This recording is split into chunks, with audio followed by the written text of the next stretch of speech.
Malam. Saya dan Sumarna, mahasiswa Mau apa ya? Haro Levrindo, sedikit akan menjelaskan tentang farmakologi mata.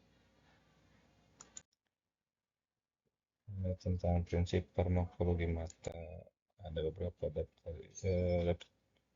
referensi, yaitu pendahuluannya, pentingnya farmakologi mata, terus ada anatomi dan fisiologi mata yang relevan, hambatan anatomis dalam pengiriman obat, farmakokinetik yang meliputi absorpsi dan distribusi,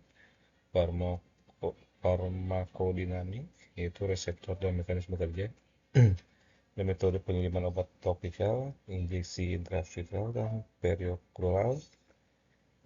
Selanjutnya ada sistem pengiriman obat berbasis nanoteknologi. Selanjutnya ada klasifikasi obat anti glaukoma, selanjutnya anti inflamasi dan anti infeksi okular. Selanjutnya ada efek samping sistematik dan dari obat mata. Selanjutnya ada inovasi masa depan dalam terapi mata. Dan terakhir ada kesimpulan dan ringkasan klinis. Oke, kita sedikit bahas tentang latar belakang kepentingan klinis dan globalnya. Anatomi kompleks, yaitu mata itu merupakan organ vital dengan struktur anatomi dan fisiologi yang sangat kompleks, memerlukan pendekatan farmakologi yang presisi. Beban kesehatan global yang signifikan akibat berbagai gangguan penglihatan yang terus meningkat, resiko penyakit mata tertentu yang bersifat irreversible mengancam kualitas hidup pasien secara permanen. Identifikasi penyebab utama kebutaan di seluruh dunia guna menentukan prioritas intervensi medis. Epidemiologi penyakit mata utama. Ada preferensi saat ini itu glaukoma, AMD. Glaukoma itu penyebab utama kebutaan interferensi secara global. AMD itu degenerasi makula terkait usia meningkat tajam pada populasi lansia. Masing-masing jutaan pasien memerlukan intervensi farmakologis jangka panjang. Beban ekonomi globalnya, itu analisis menunjukkan beban biaya yang signifikan, mencakup biaya medis langsung atau hilangnya produktivitas kerja. Eh, Ya, kita akan membahas anatomi dan kompartemen. Ada segmen anterior dan segmen posterior. Kalau di segmen anterior ada kornea, itu jendela bening utama mata, terus iris, pengatur intensitas cahaya, terus ada badan siliaris, ya, untuk sebagai produksi humor, aqueous humor, dan lensa. Lensa itu adalah media refraksi untuk akomodasi. Di segmen posterior ada vitreous, ada retina, koroid, dan saraf optik. Vitreous itu yaitu gel yang mengisi rongga bola mata, retina itu lapisan saraf sensori cahaya, koroid itu lapisan vaskular menyerupai nutrisi, dan saraf optik yang mentransmisi sinyal ke otak.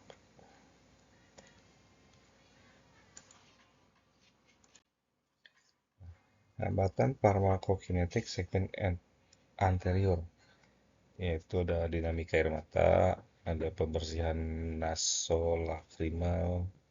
Nah, pada volume air mata yang terbatas, sekitar -7 joule ya, dan laju turnover yang tinggi memicu pengenceran obat secara cepat.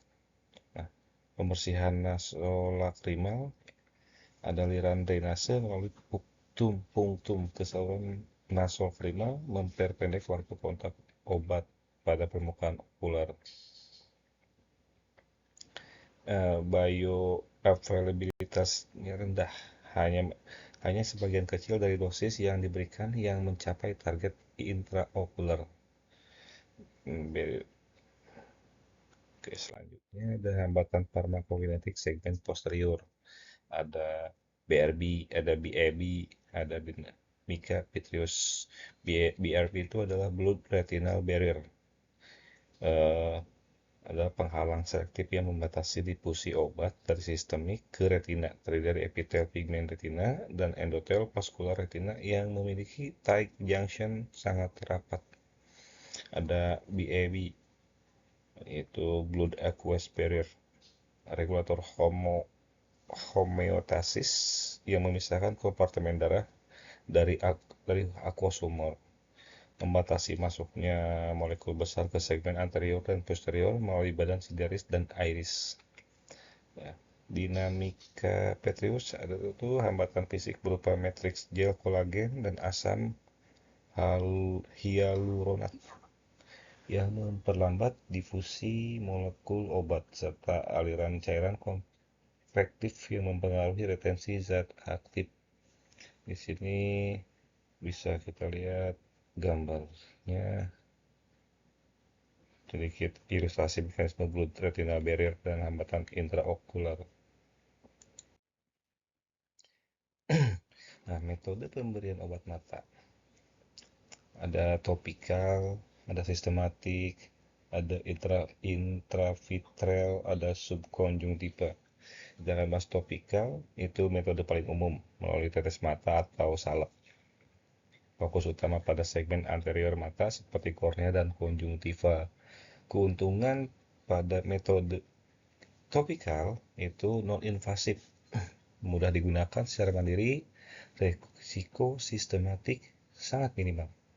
Kerugiannya, waktu kontak sangat singkat dan kepatuhan pasien rendah. Jadi penyerapan obatnya juga terbatas.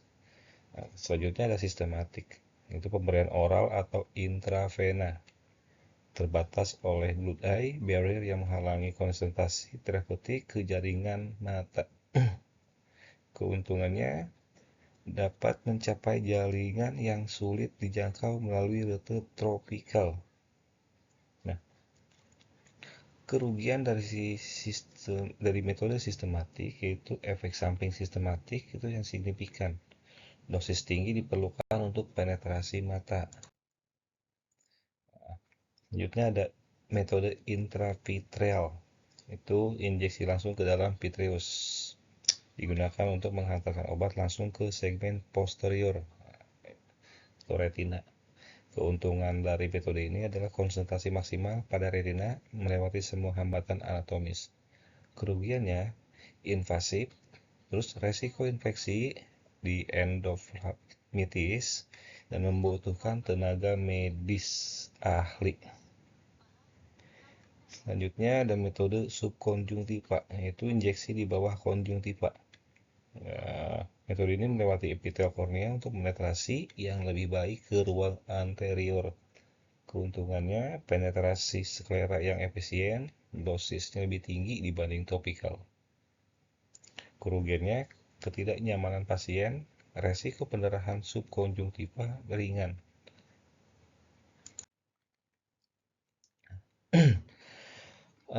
Selanjutnya ada tantangan terapi anti-VEGF.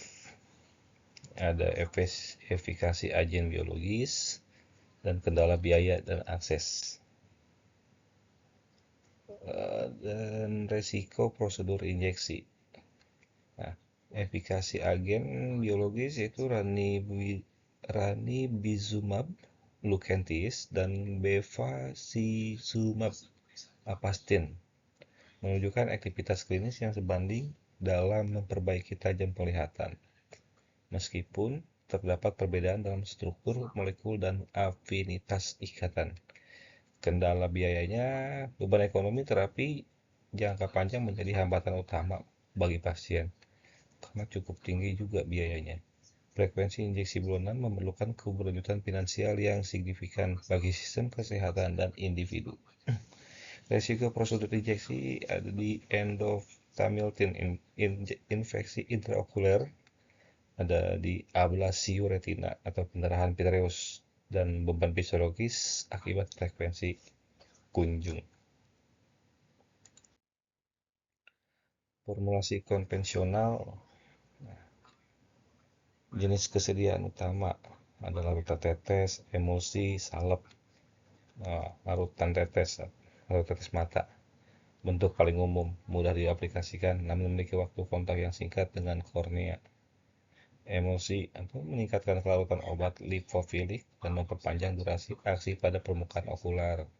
Salep itu ointment viskos, viskositas tinggi untuk waktu kontak maksimal.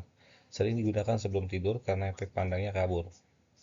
Inovasi dan efisiensinya, penggunaan drop size reducer pada kemasan modern bertujuan untuk mengurangi pemborosan dosis dan meminimalkan risiko efek samping sistemik akibat drainase nasolacrimalis. Sistem bebas pengawet penting untuk penggunaan kronis seperti glaukoma, guna mencegah toksisitas epitel kornea dan gangguan permukaan mata. Teknologi kemasan multidose preventif free MDPF menjadi standar emas saat ini.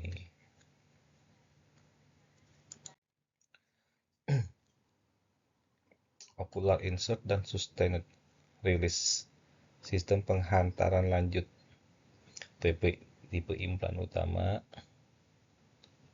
ada bioerodible,